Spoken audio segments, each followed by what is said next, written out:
The business of hope is fragile. It's a business of lack of evidence, and this is why um, religion and also the business of trading are so similar because no evidence.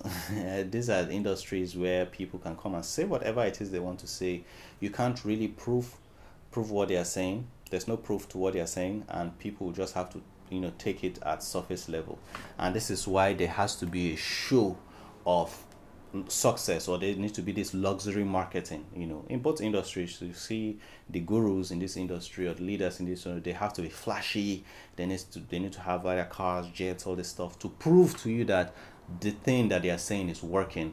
So hope is a business in itself. So if you want to go into the hope business yourself, my advice is not to scam people. You can actually give people hope directly and just tell them, like, it can possibly work. The thing is that you won't build a large audience. I'm against scamming myself, but because it's a sad situation to give people false hope, because there are people with real problems. Okay, there are people with real life problems, and they need practical solutions. So just selling hope all the time and selling beliefs and all this kind of stuff, it's not really like, if you believe that it will work. Yeah, up to an extent, but you need practical solutions. You need to be able to actually find where things are actually going wrong to actually fix it. You need self-analysis in case the problem is with you. You need to actually find practical solutions for people, for problems. If somebody didn't decide to create toothpaste, or any local way to brush your teeth, and just believe that your mouth will be all right or your teeth will be all right. All of us will be pulling out our teeth at some point in time.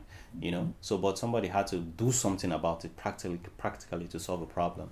And that goes to, like, our unemployment situation in Nigeria. Like, we can't keep praying about it. We need to start thinking practically, right? We need to start thinking practically about how to solve this problem. So as much as these people are peddling hope and saying the most high will do something about the situation, where is the practical situation or solution? Where is the practical solution?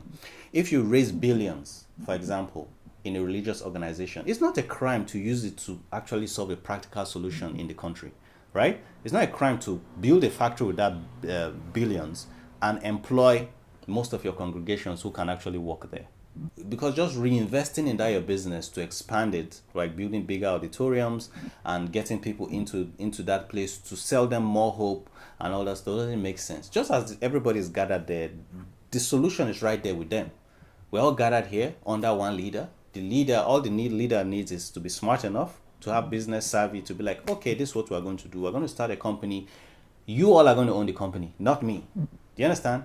If you start a company and you take charge of the company, right, then you are taking advantage of these people, because you are now saying, oh, I'm so smart that I build a company, off your backs. That's what you're saying. But if you start a company and give them ownership of the company, those who can work in the company will become the company. You pick CEO, pick the management, pick everything, pick the staff, pick the ground level. A huge manufacturing company could actually be worth, could employ, more than almost 1,000 people. A huge manufacturing company could employ over 1,000 people, right?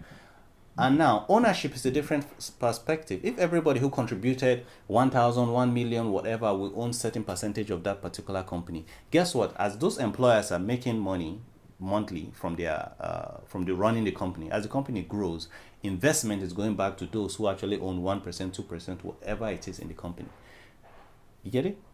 As a religious person, you understand the Holy Spirit is not really talking to anybody. It's only talking to them to actually serve their selfish interest, which means whatever Holy Spirit is ministering to you is selfish, meaning you are the one actually ministering to yourself. This is where the scam comes in. If you do something that only serves you and doesn't serve the people, then something is wrong somewhere. And this is where I want you to think.